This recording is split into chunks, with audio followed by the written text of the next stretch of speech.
al magíster Ángel Emilio Hidalgo, quien se va a referir a la economía y sociedad en la antigua provincia de Guayaquil.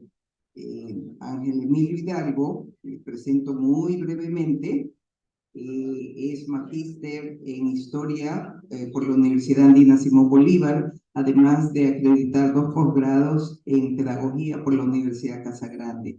Es además poeta, historiador y profesor universitario, autor de varios libros de historia y poesía, y es miembro de la Academia Nacional de Historia. Actualmente se desempeña como docente en la Universidad de Guayaquil y la Universidad de las Artes. Bienvenido, Ángel.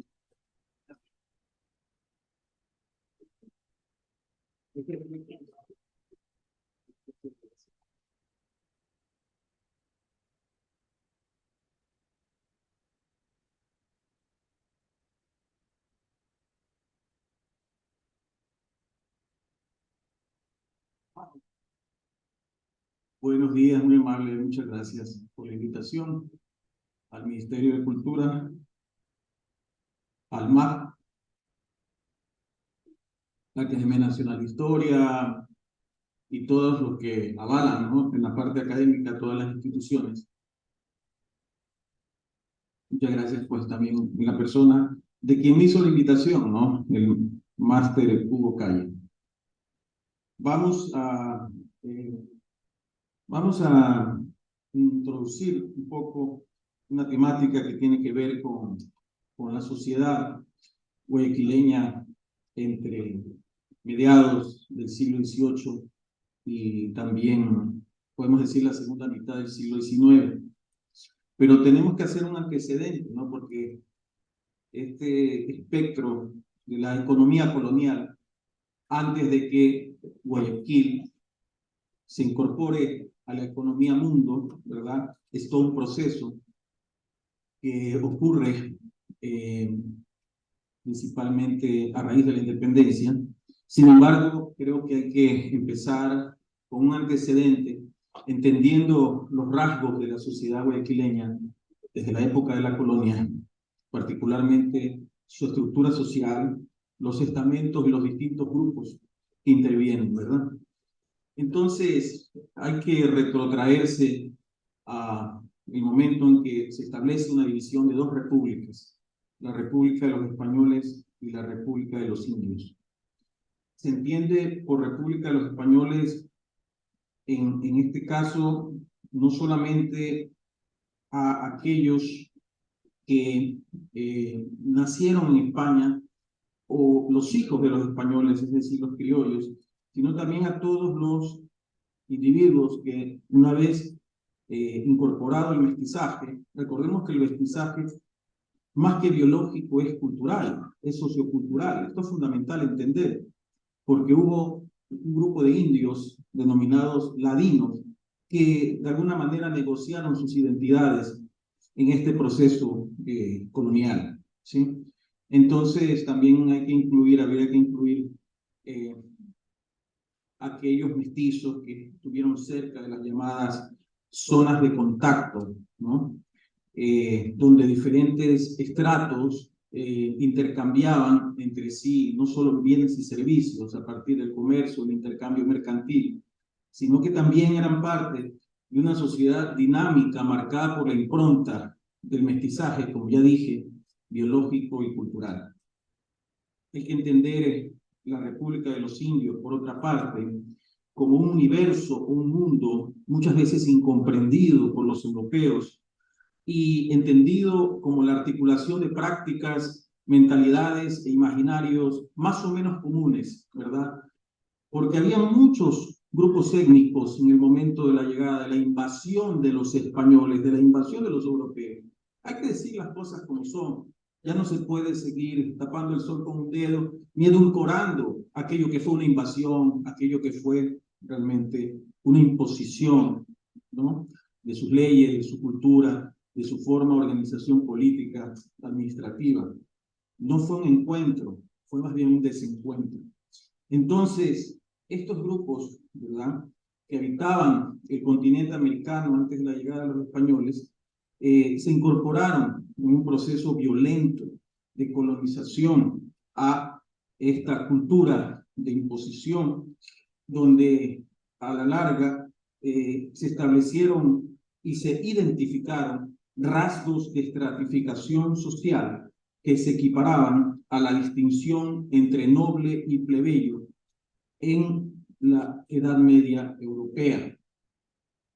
Entonces, para identificar el funcionamiento de una sociedad, que es a lo largo de lo que queremos hacer, para entender cómo funcionaba la sociedad y la economía de esta época, hay que estudiar sus instituciones. Hay que estudiar sus instituciones. Las instituciones no son entes abstractos, sino que forman parte, están conformados por personas.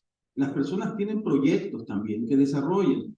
Entonces, cuando hablamos de instituciones, también nos estamos refiriendo a los actores sociales de la historia, que son de dos tipos, individuales y colectivos.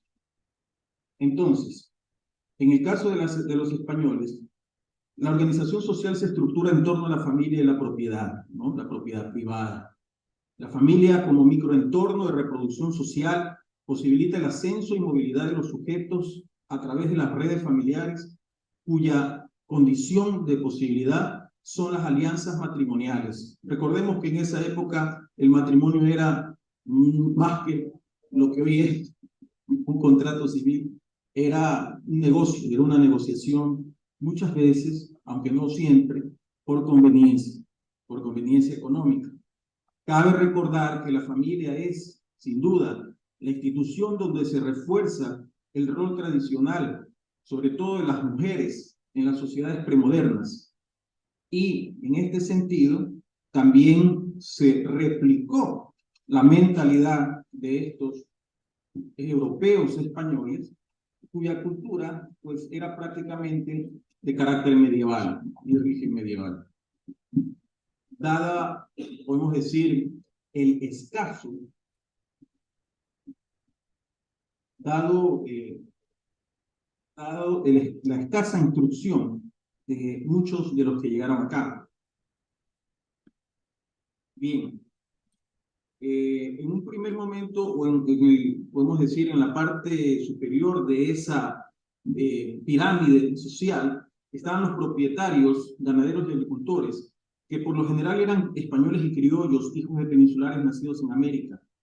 Luego venían quienes ejercían profesiones letradas como médico, clérigo, abogado.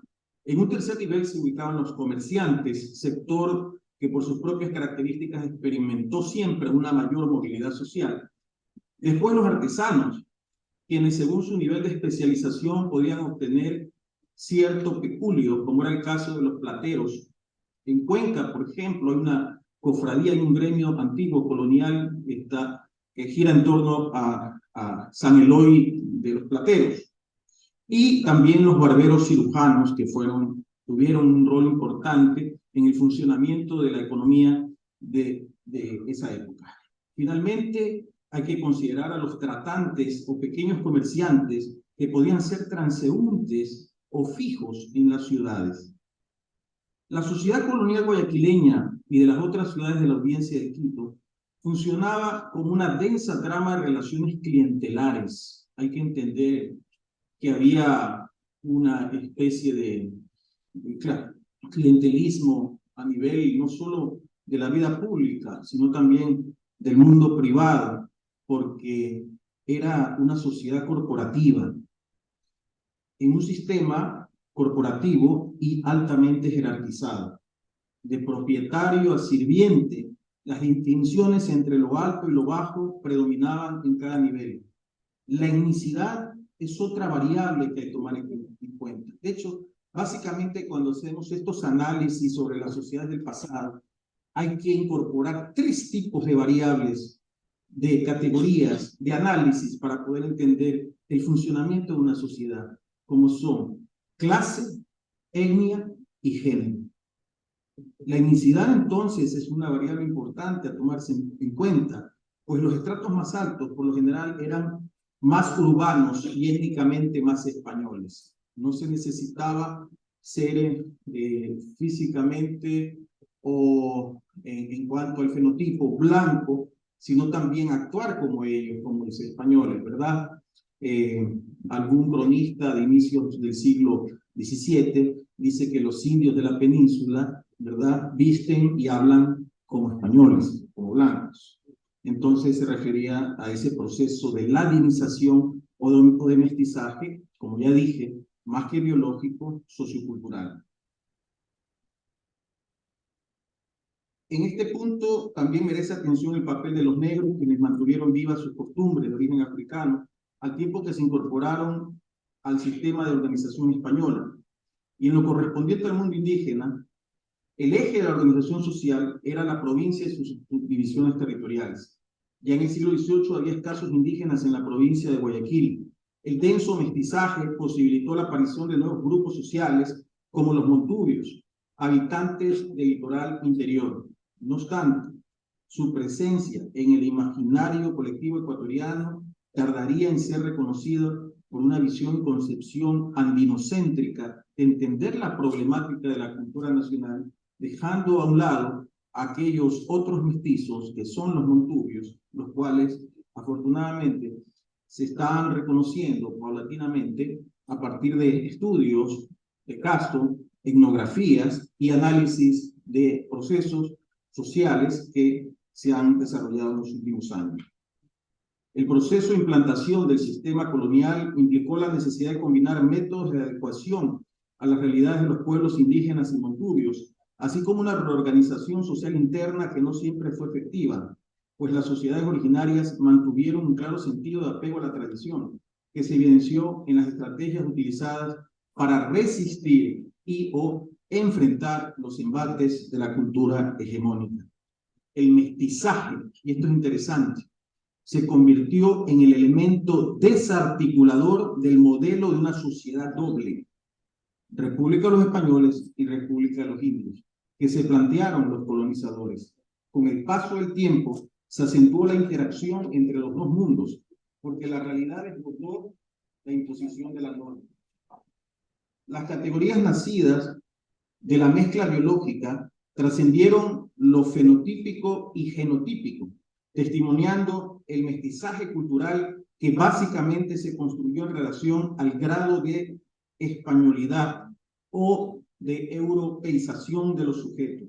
No obstante, los españoles se toparon con la dificultad de encasillar al mestizo por su condición intermedia entre el mundo español y el universo indígena, oscilando entre ambas realidades culturales. En Guayaquil, la variopinta composición étnica posibilitó, podemos ver la siguiente imagen, por favor, la existencia de relaciones sociales abiertas y permeables a cierta movilidad ascendente de algunos miembros de las élites económicas de origen mulato. Tal es el caso de Bernardo Roca, natural de Panamá, y que llegó a Guayaquil hacia 1760. La historiadora española María Luisa Laviana Cuetos explica que el notable crecimiento de la población de Guayaquil, según los censos del siglo XVIII, se debió en parte a la constancia de que en esas numeraciones se registraba un buen número de mestizos y mulatos, que según los parámetros de clasificación socioeconómica eran considerados genéricamente como, entre comillas, españoles. Es interesante observar los mecanismos de representación social que con este proceso de mestizaje se activaron al interior de un sistema eurocéntrico, aunque no del todo excluyente como fue el español.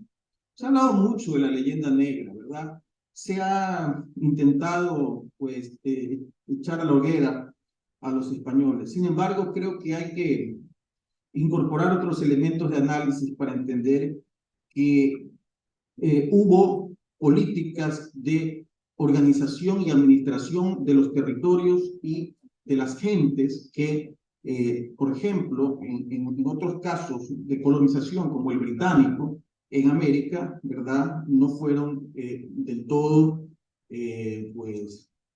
lo que podemos llamar genocidas, ¿no?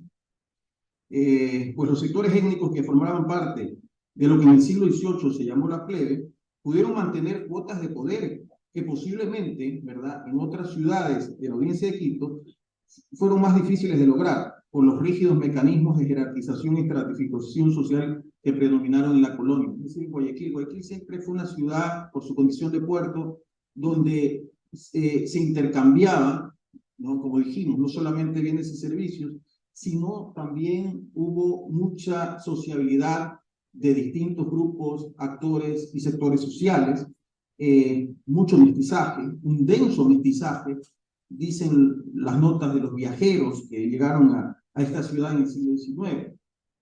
En el siglo XVIII, las numeraciones de la población poco se ajustaban a la realidad, porque muchos huían para evadir los tributos que las reformas borbónicas habían impuesto, sobre todo entre indios y mestizos. Con todo, existen algunas cifras que nos ayudan a visualizar el factor demográfico en 1734. Por ejemplo, Dionisio Eusebio Herrera dice que en este año existen 12.000 blancos, cito, junto a un copioso agregado de indios, negros, mestizos, mulatos y zambos que se ocupan en el servicio doméstico, en la labor de las haciendas del campo, en las fábricas de los astilleros y en el trajín del río. Fin de cita. Por su parte, el historiador Michael Hammerly espacializa la composición social de la ciudad, refiriéndose a la ciudad vieja como un barrio de artesanos, pescadores, jornaleros, mercachifles y sirvientes, no sé cómo le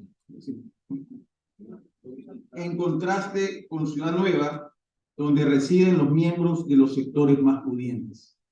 Esta información es de suma relevancia por el papel que jugará la plebe urbana en la conformación de identidades subalternas a partir de ciertas tensiones de clase que se observan en la documentación del siglo XVIII. Por ejemplo, cuando se amotinan los trabajadores del astillero porque no reciben de los constructores de los barcos el pago en monetario, sino en aguardiente. Eso ocurría muchas veces. Les pagaban no en dinero, no en metálico, sino en especie. Hay que destacar la importancia también del comercio informal en el funcionamiento de un mercado abierto, aunque ilegal, donde la dinámica urbana de libre intercambio se imponía sobre las reglas establecidas. Había una expresión que circulaba en esa época, muy de uso común, que decía que aquí las órdenes que vienen de la península de Madrid se acatan, pero no se cumplen. En ese contexto, la actividad de regatonas, regatones y pulperos se fortaleció a partir de 1800, cuando estos tomaron a su cargo el abastecimiento de víveres de la ciudad. Según las crónicas, regatonas y regatones practicaban la piratería, interceptando a pequeñas embarcaciones que viajaban río abajo hasta Guayaquil. Una vez que obstruían el paso de los vendedores, cito, se llevaban cargamentos enteros de plátanos, quesos, cerdos, manteca de chancho, gallinas, pollos y huevos, fin de cita, los que eran revendidos en el mercado del puerto a altísimos precios. Se ha comprobado que existió relación entre el aumento de regatonas con el número de paiteñas de Paita, Perú, y serranas que arribaron a Guayaquil entre finales del siglo XVIII e inicios del siglo XIX. Muchas de estas personas se convirtieron en dueños de pulperías, años después, cuando sus posibilidades económicas permitieron el ascenso social. Una importante información vinculada con la economía y con la sociedad del siglo XVIII y también donde se cruzan estas variables de lo étnico y lo social en Guayaquil es el relato del jesuita Mario Cicala entre 1767 y 1771, cuando distingue los distintos gremios de la ciudad, ¿verdad? Los enumera, los describe y lo hace en relación a los oficios que desempeñaban. Por ejemplo, orfebres, plateros y joyeros, los peluqueros, zapateros, sastres, los curtidores, quien dice que ellos manejan una de las artes más preciadas en esos momentos en Guayaquil, los fabricantes de baúles y cofres, que desde hace mucho tiempo, dice, se ha introducido en la ciudad. En fin, luego siguen con labores, también se mencionan las labores femeninas, sobre todo de confección, ¿verdad?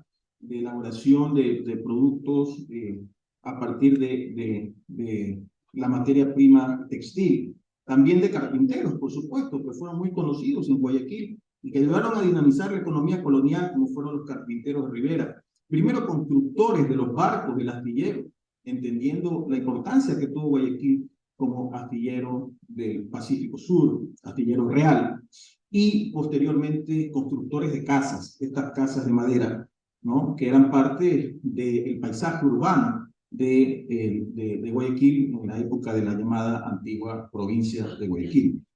En fin, menciona un sinnúmero de artesanos y dice también que florecen en Guayaquil excelentes ebanistas, competentes artífices de cofrecitos, escritorios, estantes, mesitas con incrustaciones, alacenas, armarios y tantas otras manufacturas peregrinas y finas que no ceden en pericia, habilidad y delicadeza a las inglesas, francesas y europeas todas, ¿no? Destacando la habilidad del artesano guayaquileño y principalmente lo que implicaba su lugar no solo en la pirámide social, sino también en el impulso al funcionamiento de la economía de sus años. Esta diversificación económica nos permite vislumbrar un variopinto entramado social que predominaba en Guayaquil a mediados del siglo XVIII e inicios del siglo XIX, además de configurar un elocuente paisaje étnico donde prevalecían las castas de color vario, así le decían, directamente relacionadas con el aporte africano. En cuanto a los esclavos, nuevamente la gran historiadora María Luisa Laviana es enfática en afirmar que el espectacular auge demográfico y crecimiento económico que experimentó Guayaquil desde la segunda mitad del siglo XVIII no estuvo relacionado con el aumento de mano de obra esclava, sino con el incremento de las castas, tal como lo indica un temprano informe del Cabildo. Cito: más de 1.000 españoles, 5.000 indios y de 12 a 14.000 mulatos, zambos y negros, ¿verdad? Fin de cita, conformaban el total de la población guayaquileña hacia 1754. Entonces es interesantísimo entender el aporte afro, que ya lo reseñó muy bien Ezio, a la ciudad, la historia de la ciudad, la formación social de Guayaquil desde la colonia, ¿sí? Fueron ellos los verdaderos actores de lo que podríamos llamar una revolución demográfica que ocurrió en Guayaquil en el siglo XVIII, junto, por supuesto, a los otros sectores, ¿no? Pero se destaca el repunte del aporte africano. Lo anterior nos lleva a pensar en el nivel de movilidad social que existía en la época, por los registros, ¿no?, de las fuentes primarias y los estudios que confirman el carácter abierto de una sociedad en permanente cambio, dado su carácter eminentemente mercantil. Uno de los ejemplos más ilustrativos, ya lo mencioné, es el caso de Bernardo Roca. En 1809, el comerciante Roca ya es uno de los 20 vecinos más acaudalados y colabora en las mejoras físicas que se proyectan para la provincia. De esta forma, constatamos la intensa movilidad social que se vivía en Guayaquil, propia de una sociedad refractaria a las influencias externas, así como permeable hacia adentro. El caso de las cofradías de fieles católicos es otro ejemplo de movilidad social. Esto es interesante, porque buena parte de toda esa cultura mutualista y asociacionista, de esas sociabilidades que se conforman, se configuran en el siglo XIX, provienen de las cofradías católicas de la época de la colonia. El caso de las cofradías de fieles católicos es otro ejemplo de movilidad social, ya que allí confluyen personas de diversa capacidad económica, que establecen relaciones de amistad y luchan por extender su devoción y así reservarse un lugar visible en la comunidad. Según los historiadores que han estudiado la dinámica de estas instituciones, como por ejemplo Pedro José Huerta, en Guayaquil había 12 cofradías hacia 1800. Hammerly también dedicó un capítulo de su libro de la historia social y económica de la antigua provincia de Guayaquil al tema de las cofradías. Entonces, hacia 1800, había en Guayaquil 12 cofradías, algunas de las cuales agrupaban trabajadores de distintos gremios, junto a otras que permitían el libre acceso a personas de distinto oficio y procedencia. Las más pudientes cofradías o hermandades de entierro eran las de la Virgen del Rosario en Ciudad Vieja, Nuestra Señora de los Ángeles en San Francisco y Nuestra Señora de Regla en San Agustín. La primera, es decir, la de la Virgen del Rosario en Ciudad Vieja, estaba regentada por los dominicos y destacaba por su riqueza.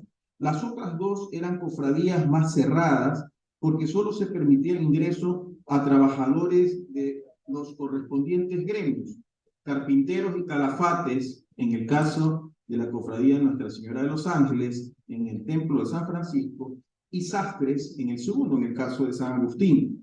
Para efectos del estudio de la cotidianidad sociocultural guayaquileña y de su historia social, interesa saber que las cofradías eran un privilegiado espacio de movilidad social, pues prevalecía un espíritu de hermandad espiritual que se visibilizaba en ritualidades impregnadas de gestos barrocos y reglas que favorecían la integración de los diversos estamentos sociales, como la elección del síndico y los mayordomos, que se realizaba democráticamente en consonancia con el trato igualitario que debían observar los hermanos o cofrades. Esto también es un antecedente, de alguna manera, que se observa y se replica en las sociedades masónicas, ¿verdad?, que existieron en Guayaquil desde, inclusive antes de la independencia, pero que ya en el siglo XIX republicano se visibilizaron, como por ejemplo la Sociedad de Inspiración Masónica como la Sociedad Filantrópica del Guayas y también la Junta de Beneficencia. Entonces, también podemos decir que tiene influencia en la sociedad amante del progreso, ¿no? En sociedad artesanos amantes del progreso. Bien, entonces, de esta forma, la aproximación interpersonal por motivos de fe generalmente derivaba en compadrazgos y padrinazgos, lo cual, según los valores culturales de la época, correspondía al nacimiento de un vínculo afectivo que debía durar para toda la vida. Bien, aquí también, dentro del análisis del funcionamiento de la sociedad en antigua provincia de Guayaquil, pero me estoy centrando en Guayaquil, como ustedes se dan cuenta, ¿verdad? Se incorpora y debe incorporarse necesariamente el caso de las mujeres, ¿sí? Desde una perspectiva de género, desde un enfoque de género, es imposible en estos momentos, cuando se emprende cualquier tipo de investigación histórica, dejar de lado a las mujeres. En el marco de la experiencia humana, ¿verdad?, se dan aspectos que pasan desapercibidos, pero que son importantes porque no solo expresan la dinámica vital de hombres y mujeres en un tiempo determinado, sino que constituyen elementos a través de los cuales una comunidad adquiere cohesión, lo que nos permite entender su compleja trama social. ¿Por qué pensar desde la historia social y económica la cotidianidad de las mujeres? Cuando hablamos de historia social, nos referimos en sentido estricto a la nueva historia social, es decir, aquella que se desplaza del enfoque marxista, de ese viejo enfoque marxista que privilegiaba el recuento de las luchas obreras y campesinas. Lo anterior implica que abracemos la pluralidad de lo social desde el enfoque de la cultura y específicamente desde el papel que juegan las formas simbólicas en la construcción de identidades y subjetividades colectivas. En el campo de la historiografía ecuatoriana, el sector de las mujeres ha sido uno de los menos atendidos por un relato tradicional que se ha sentido cómodo hablando de personajes masculinos de diferentes tipos, héroes y antihéroes de un pasado borroso, como si ellos y sus biografías bastaran para explicar las complejas dinámicas que se generan al interior de las sociedades. Las más importantes contribuciones sobre el quehacer histórico de las mujeres ecuatorianas han superado la disertación política e incursionan en una especificidad bautizada con el nombre de historia de género, cuyos contenidos epistémicos abren nuevos horizontes interpretativos, basados en la necesidad de problematizar con mayor rigor la construcción discursiva de lo femenino y sus prácticas sociales como campo de conocimiento a ser escrito, develado y confrontado. Cuando revisamos las fuentes primarias, notamos que el silencio de los siglos no es casual. La marginación de las mujeres responde a un modo masculino de ordenar, disponer y escoger las cosas, y también administrarlas, a un poder letrado que se impone sobre la oralidad, sobre otras formas, ¿verdad?, de utilizar el lenguaje desde el primer momento. No obstante, algo emerge de esos folios desgastados, emergen voces disímiles y presencias marginales que están pugnando por salir para decirnos que la historia es una sucesión de palimpsestos, de un escrito sobre otro escrito y otro escrito más, y el historiador tan solo un buscador de huellas que hilvana señales de vida. Nos interesa indagar en el plano de lo simbólico. Esto es importante, el ámbito de lo simbólico y las representaciones culturales, ¿no? Con la finalidad no solo de entender esa sociedad tan distante para nosotros, ¿no? Sino también de proponer un análisis que localice desde los sesgos de las enunciaciones aquellos resortes profundos de las subjetividades, tanto masculinas como femeninas, de los guayaquileños del pasado. Nuestro énfasis consiste en identificar el modo de concebir la femineidad y sus usos en Guayaquil entre el siglo XVIII y hasta, podríamos decir, mediados del siglo XIX. Entonces aquí aparecen ciertas fuentes interesantes, ¿no? Que yo he trabajado en el transcurso de mis investigaciones históricas. Por ejemplo, cuando se habla de la mujer guayaquileña, se hace mucho énfasis en el aspecto del recogimiento. Es decir, se busca una supuesta moral recatada y se habla del honor femenino, ¿sí? Una de las principales preocupaciones, justamente, es de las personas la introyección de rígidas normas de comportamiento que empiezan en las familias, bajo la dirección de la madre, mediante la memorización de un extenso repertorio de fórmulas religiosas piadosas. En las aulas, el poder disciplinario lo ejercían comisiones encargadas de velar sobre la moral de las jovencitas, compuestas por madres de familia calificadas, cito, esto es una cita de época, por su rango, mérito y virtudes, fin de cita. Estas juntas garantizaban la, entre comillas, buena educación de las niñas de la élite criolla, ya que la mayoría no podía aspirar a recibir una instrucción dirigida. Como Michael Hammer muy bien lo dice en su libro de la historia social y económica, de la cuna a la tumba, los pobres no podían aspirar a una educación, a una instrucción, y pues toda su vida, desde que prácticamente tenían 6 o 7 años, se dedicaban a trabajar, ¿no? Eran solamente las personas acaudaladas las que podían darse, entre comillas, el lujo de asegurarse una instrucción. Dos eran entonces los principales requerimientos a cumplir según el modelo de comportamiento femenino. La mujer, en primer lugar, tenía que ser virtuosa. La práctica de la virtud necesariamente estaba orientada al control de las pulsiones, especialmente la pulsión sexual. Recatada y alejada de todo pensamiento pecaminoso, debía mantener una actitud pasiva en el plano familiar, dedicada en el matrimonio a criar a los hijos y cuidar al marido. Por otra parte, la mujer debía proyectar una imagen de modestia como sello de espiritualidad y alejamiento de las cosas del mundo. La vanidad era considerada un defecto reprochable porque a menudo connotaba falta de juicio y provocación. La humildad le orientaba a la práctica de la caridad, valor que se suponía relacionado con el carácter de su sexo. Yo trabajé las necrologías que están en la prensa de los primeros periódicos guayaquileños, de esta naciente prensa que empezó con el Patriota de Guayaquil en 1821, y pues allí dicen mucho esas necrologías, ¿no? Esas esquelas, esas especies de noticias donde se alude a las personas que han fallecido. Veamos 3 de ellas. La señora Juana Garaycoa, viuda de Camba, murió en 1834 a los 60 años y legó a la posteridad una imagen de modesta y practicante, cito, de todas las virtudes cristianas, fin de cita. Enunciación que se imprimió en el epitafio, cito, la dulzura de su carácter, su humildad, su piedad, su caridad, su ternura maternal, solo pueden compararse al dolor de sus desgraciados hijos, que ni esperan ni quieren en la tierra más consuelo que vivir siempre inconsolables. Fin de cita. Ana Garaycoa de Villamil, por su parte, era un ejemplo de las madres y modelo de las esposas, así lo ubicaban en las necrologías. Mientras que a Francisca Gorrichategui de la Valle se le reconocía como, cito, buena esposa, madre tierna y amiga incomparable, fin de cita. En los casos anteriores, nos acercamos a un perfil que se boceteó en esos años en el proceso independentista, que es el perfil de la mujer patriota, pues se trata de esposas y hermanas de personajes ligados con el proceso de la independencia.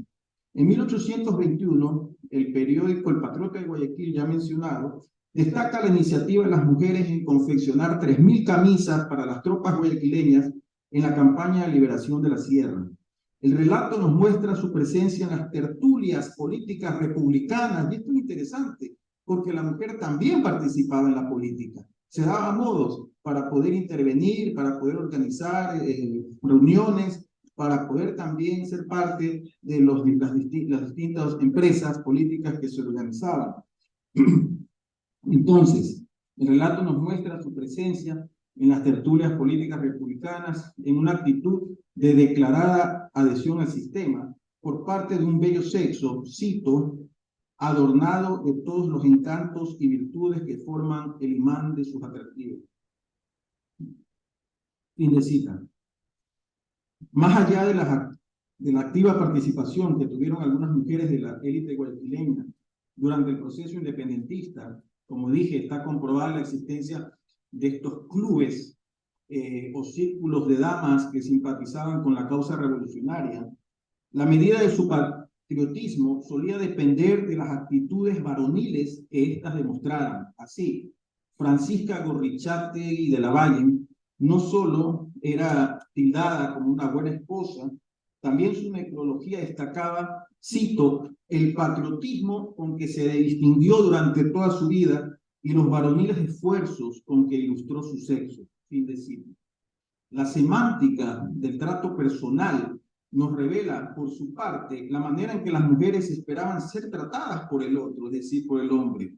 En 1832, el viajero estadounidense Adrian Terry destacaba la costumbre de dirigirse a toda dama de Guayaquil con el apelativo de señorita, sin importar si ésta fuese casada o soltera. Eso es algo que hoy se mantiene. Niña, ¿no? Niña, buenos días, buenas tardes, niña.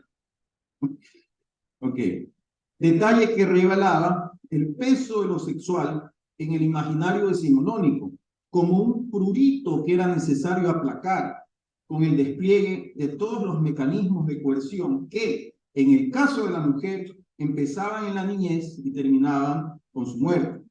El discurso del recogimiento encaja con la idea del honor, muy apreciada por la colectividad entonces, imaginario que afectaba a la totalidad de la familia y en el que intervenían factores genealógicos basados en la pertenencia a un linaje castizo, libre de sangre, entre comillas, impura, y de nacimientos, entre comillas, legítimos.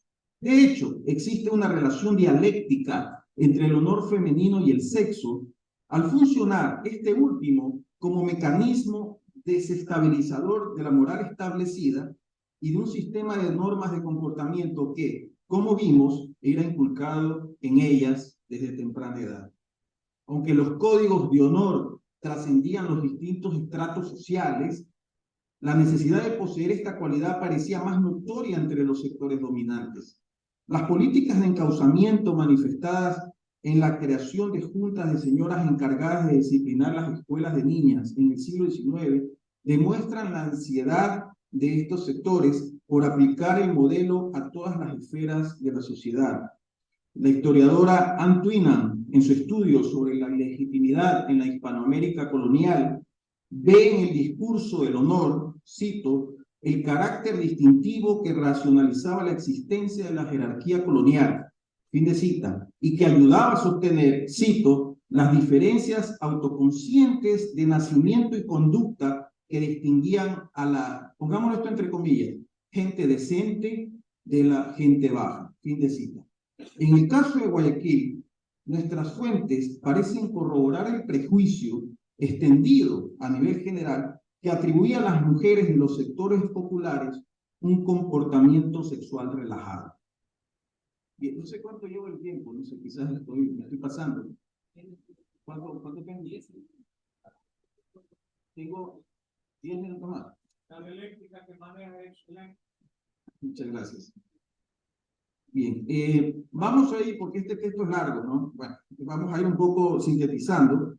Y es importante también entender que durante estos momentos de cambios a nivel económico, político y social, entre la segunda mitad del siglo XVIII y también la mitad del siglo XIX, es el momento de recepción, de impacto y recepción de la Ilustración europea, de todas las ideas que nacieron de la Revolución Francesa, como ya lo explicó eso, y también entender que va de la mano con la conformación de una burguesía mercantil capitalista, ¿verdad?, que persigue las doctrinas del libre comercio y asume el liberalismo como una expresión ideológica, política, económica y cultural, con particulares visos, ¿no? Con visos muy propios, muy de Guayaquil, respecto a visiones sobre el funcionamiento de la economía, el mercado, el Estado, el régimen político, ¿no? E incluso las relaciones intersubjetivas en la cotidianidad. El liberalismo, que es básicamente una ideología, un gran paraguas ideológico, ya lo dijimos, en lo político, económico y social, debe ser entendido como un proceso y producto de la modernidad, ¿sí?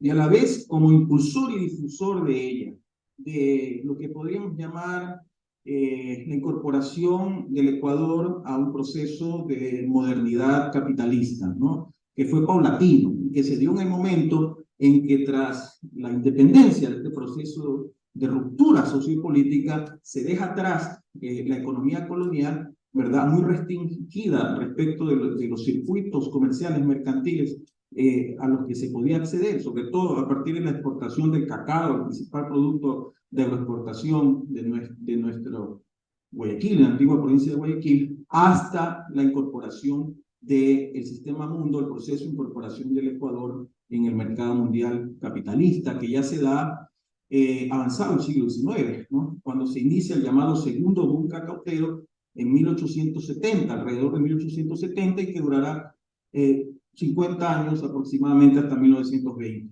Entonces, todo esto tiene que ver también con un paulatino avance de liberalismo, de esta corriente de pensamiento en Occidente, el cual pues se inscribe en el rol que juegan las esferas públicas, ¿no?, los espacios de sociabilidad donde las personas se pronuncian, dan sus opiniones públicamente, como estos clubes que ya mencionaba, estos clubes femeninos, y también la creación de las llamadas sociedades amigos del país, donde un grupo de personas, intelectuales todas, destacadas personas que ejercían ciertos espacios de liderazgo, ¿verdad?, proyectaban y hacían y daban su contingente intelectual para poder ver la manera como se tenía que desarrollar, principalmente en lo económico, la provincia, ¿sí? Esto fue determinante a la hora de entender estas nuevas formas de sociabilidad, ¿no?, que surgieron precisamente bajo la influencia de la Ilustración europea. Según la historiadora Pilar González Bernaldo, con la Ilustración europea, la sociedad deja de designar exclusivamente la compañía o asociación de los particulares para hacer referencia a una comunidad amplia y durable, de agrupación natural o pactada, que comienza a postularse como el terreno de la existencia humana. Esta acepción, que aparece en los diccionarios de fines del siglo XVII, va a convertirse en uno de los pilares ideológicos del siglo de la Ilustración, y continúa reflexionando sobre el proceso de construcción de la sociabilidad. En el caso que ella estudia, se remite al Río de la Plata, ¿no? Bien, también es importante porque estos espacios se convierten en células de formación ciudadana, ¿no?, porque existe una suerte de catequización patriótica que tenía que empezar desde la infancia, por lo cual es emblemático, yo he querido recoger esto, me parece emblemático del modo de pensar de la mentalidad, de las mentalidades sociales de la época, el texto Alfabeto de Consejos del prócer y poeta guayaquileño José Joaquín de Olmedo, ¿verdad? Este es un poema escrito en cuartetas y dirigido al público infantil dicho sea de paso, en esos momentos, en esa época, la infancia no existía como tal en el sentido de que el niño tenía que asumir muy tempranamente los valores de los adultos. Y en el caso de los niños pobres, ya lo dijimos, se dedicaban completamente al mundo del trabajo, por lo cual, como se dice, no tenían infancia, no vivían, la infancia tal como hoy existe, ¿no? Entonces, se trataba de formarlos desde valores adultos, ¿no? A partir de una serie de cartillas, de catequesis cívica, podemos decir, ¿verdad? Que tenía que ver con la formación del ciudadano virtuoso, ¿sí? El impacto que tuvo este poema en Guayaquil en esos años fue enorme, fue importante, ¿no? Porque desde su creación, aproximadamente desde 1830, se convirtió en uno de los textos más leídos y memorizados por generaciones de niños ecuatorianos, ¿no? Llegando incluso hasta nuestros días, ¿no? Un aspecto importante de este alfabeto de consejos es la concepción que tiene la voz poética sobre el lector implicado o el receptor del texto. Para él, su destinatario es un niño próximo a convertirse en ciudadano, es decir, un infante que está recibiendo nociones elementales de política cívica en lo que después se llamaría lugar natal, una asignatura que se daba antes que era lugar natal, ¿no? En fin, y que consistía en una mezcla de historia, geografía y cívica, donde se enseñaban aspectos sociales relacionados con el terruño o el entorno más cercano o inmediato. En el texto, por ejemplo, de Olmedo, ¿no? Se nota también el peso ideológico del Estado, ¿no? Como ente de dominación política en el sentido que alude Max Weber, ¿no? Y de valores tradicionales como el honor y el respeto a la autoridad paterna, en el marco de la idea y concepción de este ciudadano tipo propio de las sociedades republicanas. Desde un primer momento se incluye el honor como una de las principales virtudes del ciudadano, lo que nos lleva a reflexionar sobre la permanencia de valores tradicionales, ¿verdad?, que atraviesan el tiempo. Por ejemplo, dicen, gracias, honor es en sumo grado, cito, el alma del ciudadano. Sin honor es miembro vano o pernicioso al Estado. Fin de cita. Entonces, esto nos ayuda a entender la existencia de un orden asimétrico y jerarquizado que permaneció intocable luego de las guerras de la independencia, a pesar de que las élites criollas concibieron el proyecto de construcción nacional como una tarea civilizatoria. Pero hay que entender lo que ocurrió en el momento de la ruptura sociopolítica. Fueron las élites criollas las que diseñaron todo un Estado, un proyecto de Estado criollo de fuerte contenido oligárquico. Entonces hay que entender eso, ¿verdad? Donde evidentemente, en este caso el niño también se incorporaba a estos grupos que tenían que ser, de alguna manera, entre comillas, civilizados, ¿no? En esta dicotomía de civilización y barbarie que tanto se ha estudiado, se ha escrito en torno a ella, ¿sí? El alfabeto de consejos, finalmente, es un dispositivo ideológico del proyecto republicano ilustrado, desde un horizonte realmente conservador, porque también es interesante, estos liberales, se decían liberales, ¿no? Bolívar decía, lo dijo en la Carta de Jamaica de 1815, soy un liberal, sin embargo se declaró 2 veces dictador, ¿verdad? Por la articulación del nuevo credo republicano con aspectos de la tradición, en la idea de que había que modelar al individuo. Así como había que domesticar a las mujeres, también había que modelar a los niños, ¿verdad? En fin, bueno, ya estoy terminando.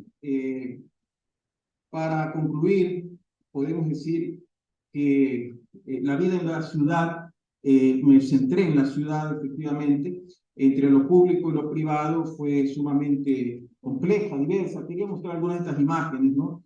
Con una serie de actores disímiles, como por ejemplo Tos Monturio, ¿verdad? Quisiera por favor que muestre la imagen anterior, Eso. Esto me parece muy interesante, ¿no? Que tiene que ver, esta es una caricatura que salió en 1886, lo hizo el médico liberal radical nacido en Bava, entonces provincia del Guayas, porque nació en 1850, Francisco Martínez Aguirre, donde habla de un baile, ¿verdad?, que era de antaño, habla de un baile de antaño, el amorfino es considerado así, ¿verdad? Lo cual implica el proceso de modernidad sociocultural guayaquileña, ¿verdad? Ese proceso incorporó muy rápidamente los valores de Occidente, de esa modernidad occidental, de esa blanquitud, como lo llama Bolívar Echeverría, ¿no? Entonces, en ese proceso de blanquitud, ¿no? Ideológica, modernizadora, se dejaron de lado muchas expresiones, ¿no? Del pasado, como por ejemplo, se dejó de lado el baile del amorfino, ¿no? Que dice que se bailaba en tiempo antaño el amorfino, ¿verdad? Y se hace una sátira, una especie de sátira respecto a personajes de la época. Vamos a ver, también podemos ver la anterior. Esa también es una imagen interesante, porque esta es una imagen de un mulato paje del puerto de Guayaquil que un poco nos da mucha información sobre la manera, no solo cómo vestía, ¿no? Eso es como que lo más evidente, pero también nos da información a partir de la pose y la actitud, la forma como mira de frente a la persona que lo está retratando, que es el gran pintor quiteño Ramón Salas, hijo de Antonio Salas, uno de los, podemos decir, de los primeros pintores modernos que tuvieron ese impulso moderno de hacer paisajes y de pintar retrato civil, alejándose de los encargos religiosos que fueron propios de la época de la colonia. Y ahí se observa con esa mirada, podemos decir, directa, ¿verdad? Con cierto orgullo, ¿no? De ser lo que él es, ¿no? Un mulato, ¿verdad? Orgulloso de sus raíces, ¿no? Me parece muy interesante, porque a diferencia de lo que ocurre con las representaciones de personajes populares de la sierra, muchas veces a los indígenas se los representa cargados de fardos, mirando hacia el suelo, como en una situación de doliente, ¿verdad? En cambio acá el mulato mira de frente y como diciendo, interpelándole al futuro, diciendo, estoy orgulloso de ser lo que soy, ¿no? Entonces, eso creo que representa mucho a Guayaquil, a lo que fue y ha sido y sigue siendo esta ciudad, esta formación social, ¿verdad? Múltiple, diversa, este puerto abierto que evidentemente siempre pues atrajo a muchas personas, no solo de dentro del país, sino también de fuera de él, y sobre todo un espacio social bastante híbrido, ¿no? Con un denso mestizaje y mulataje, lo cual es evidentemente una herencia para el presente. Muchas gracias. Muchas gracias a ti, Ángel Emilio, por esta brillante participación. Todos han sido grandes aportes los de esta mañana en esta primera jornada matutina del Congreso. Hay unos minutos para el público por si quiere plantear alguna consulta. Ángel Emilio, tenemos 10 minutos para eso. Queremos recordarles que regresamos a las 2:30 de la tarde en punto. Con los que estén presentes vamos a iniciar a las 2:30. Y también quienes quieran recibir el certificado tienen que inscribirse, no se olviden, por favor. ¿Preguntas a alguien, por favor?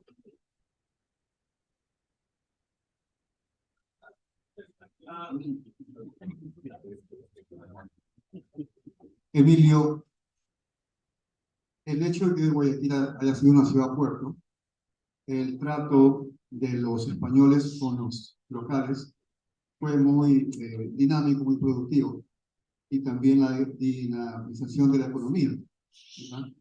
¿En qué parte de la historia la mujer comienza a tener ese protagonismo desde la época de la libertad de la colonia, en ese paso? Ella empieza a tener protagonismo en el primer momento, desde el momento mismo del llamado contacto, lo que ya dijimos. Hay que dejar esos eufemismos a un lado, ¿no? El encuentro de dos culturas, pues que están tapando obviamente lo que realmente fue una invasión, una imposición violenta de los valores y de las instituciones y las estructuras sociales y económicas de de otro mundo, ¿no? Cuando llegaron los europeos. Y en el mismo momento en que muchas de las cacicas de esa época, ¿verdad?, lideraban estas llamadas parcialidades indígenas, mantuvieron contacto con los españoles y ellas mismas se convirtieron en protagonistas y agentes económicos, ¿no? Muchas de las mujeres, cuando faltaba la presencia masculina y eran grandes propietarias, tenían que hacerse cargo de la hacienda, del negocio, tenían que ir y negociar con las regatonas los muelles de Guayaquil. Entonces, yo te diría que desde el comienzo el papel de la mujer es clave. Lo que pasa es que no se lo ha recogido, no se ha recuperado realmente su aporte, ¿no? Fíjate, por ejemplo, cuando se habla de aquellas heroínas de la independencia, ¿no? Se destaca el papel chismográfico, que fueron amantes de no sé quién, pero realmente estamos hablando de mujeres que lucharon, que pelearon, que estuvieron allí en la primera línea del frente de batalla, ¿no? Entonces creo que hay que recuperar también ese papel de la mujer como un sujeto actuante en lo económico, en lo político, ¿no? En general. Don Emilio, muy buenos días. Inició su intervención diciéndonos antecedentes de grupos identitarios en nuestra nación como los montubios, del cual más sabemos durante la época republicana por el auge cacotero y la revolución alfarista. Pero ¿qué debemos saber del montubio de la costa ecuatoriana durante la época colonial? ¿O qué se sabe del montubio de la costa ecuatoriana durante la época colonial? Gracias, de antemano. Muy bien. El montubio es, como ustedes saben, el habitante mestizo del litoral ecuatoriano. Entonces, hay que entender lo que era Guayaquil en el siglo XVII o en el siglo XVIII. Era un pueblo, no era una ciudad como la vemos ahora. Entonces, había una relación, una vinculación muy fuerte con el mundo rural. En ese contexto es que surge esta cultura muy apegada a la tierra, a la naturaleza, amante de los animales, ¿no? Que los cría, que los cuida, y que tiene toda una cosmovisión, una cosmogonía y una serie de valores, ¿no? Que se quedaron muchos de ellos en el campo, pero que otros también migraron a la ciudad, y trayendo, por supuesto, su cultura y extendiendo sus valores, ¿no? En ese sentido, yo creo que es importante que nos reconozcamos como herederos de la cultura montubia. Pienso que hay que recuperar aquella frase que dijo José de la Cuadra, ¿no?